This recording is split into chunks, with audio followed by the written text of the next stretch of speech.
It was a damp autumn night in 2014, one of those evenings when Portland's drizzle seemed endless, blurring the edges of streetlights and dampening the chatter outside cafes.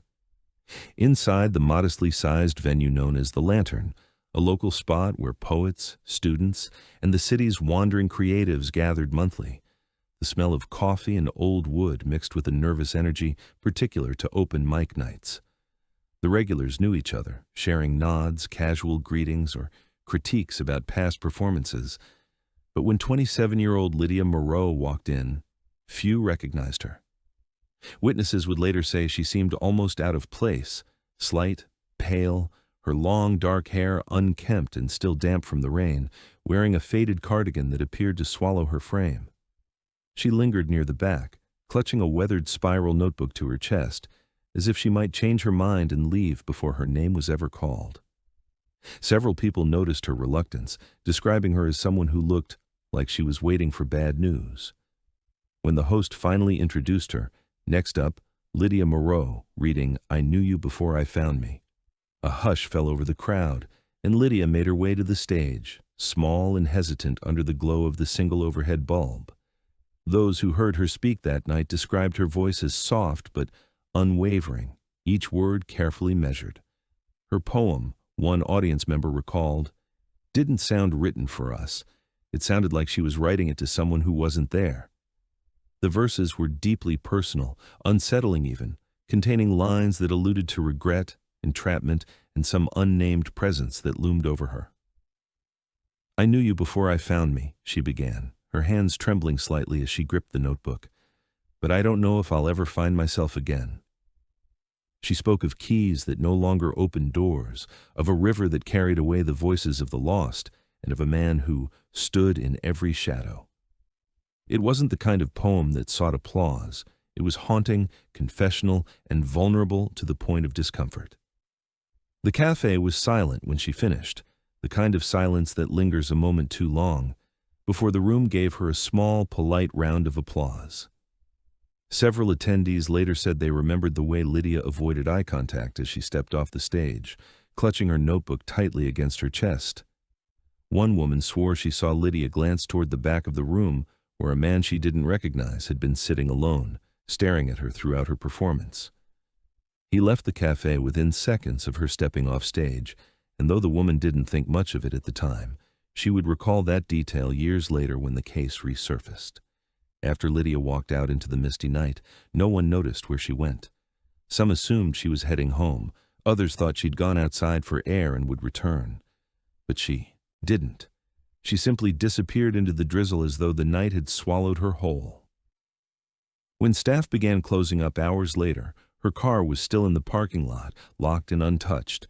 Her phone and bag were inside, neatly placed on the passenger seat.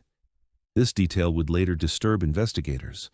Why would a woman voluntarily walk away from her car, her phone, and her belongings late at night in the rain?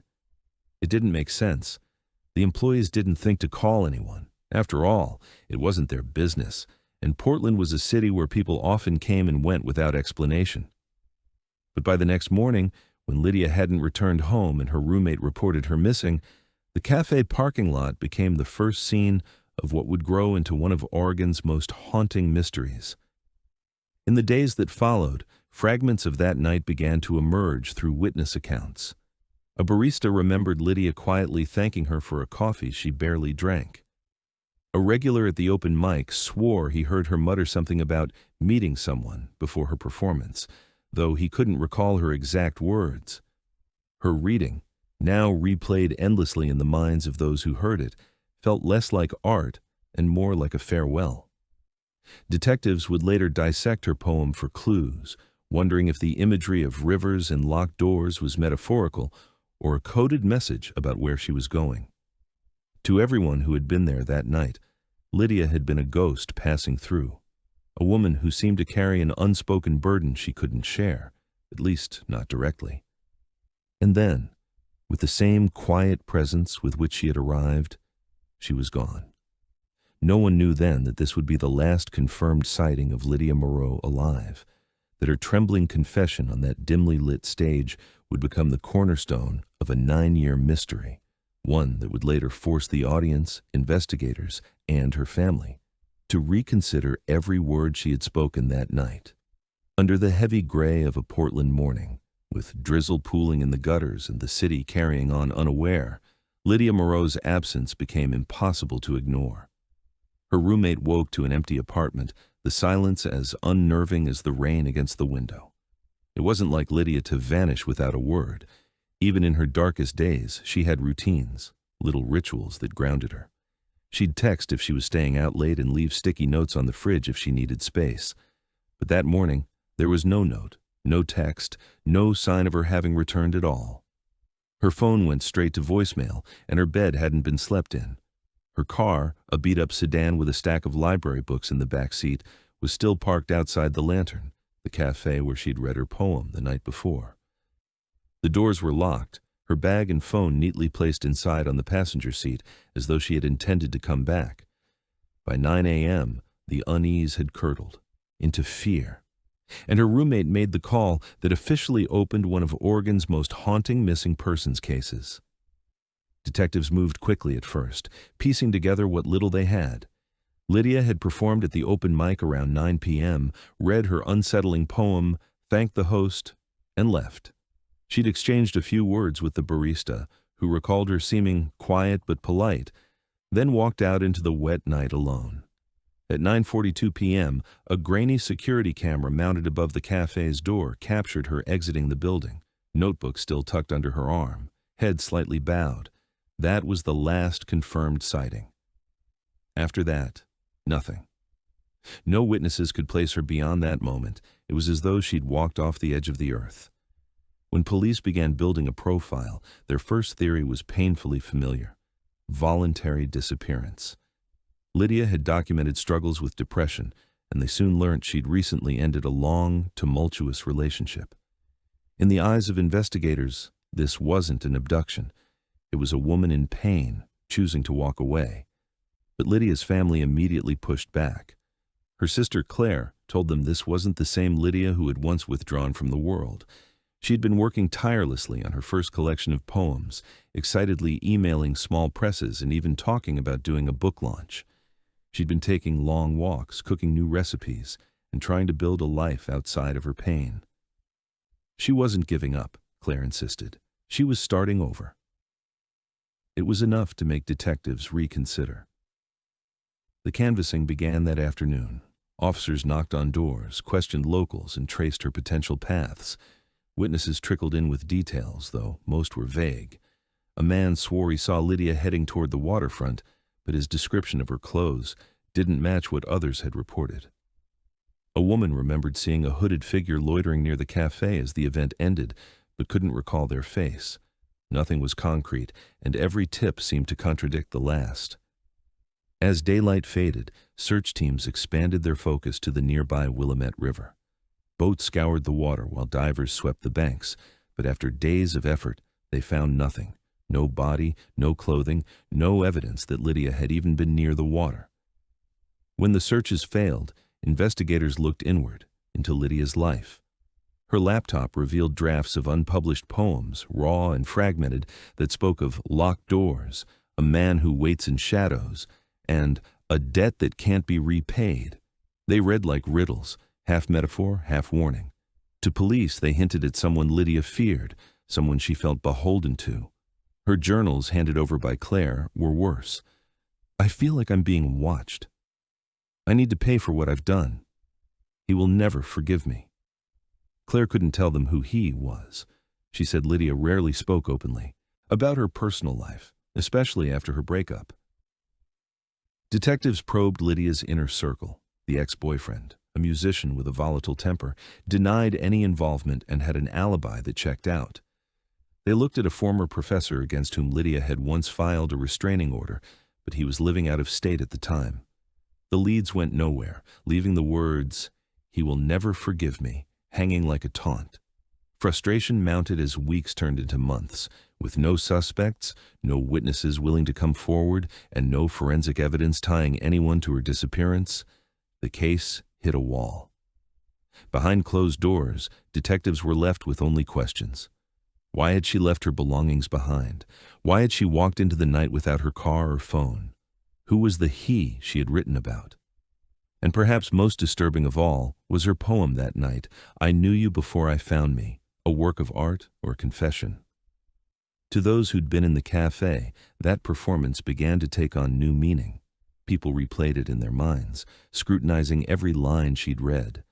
They remembered how she described the river carrying away voices of the lost, and a man who stood in every shadow.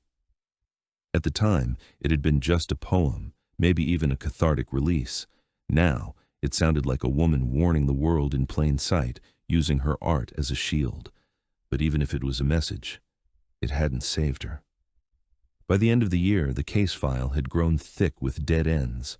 Portland police quietly admitted they had no working theory that fit all the facts. Lydia hadn't just walked away.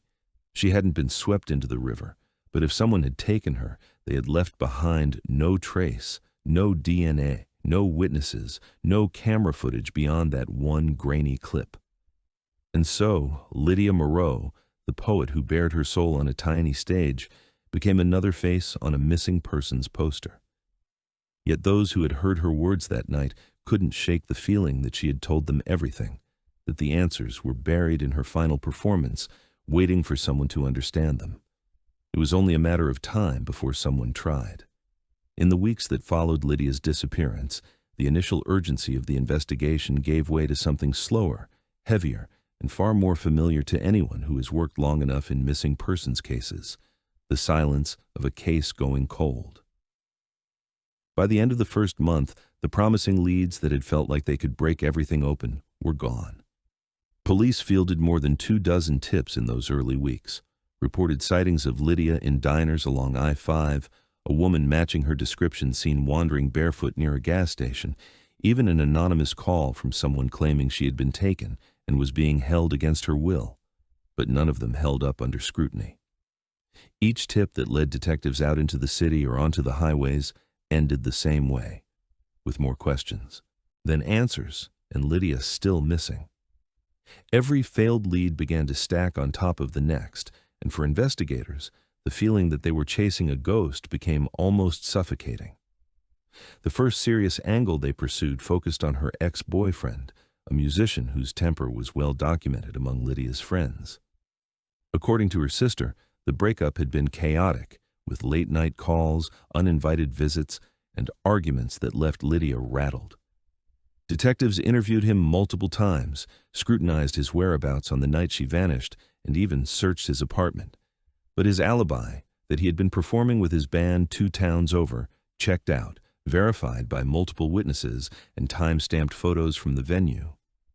In the end, there was nothing tangible tying him to Lydia's disappearance, though for her family, that didn't erase their suspicion.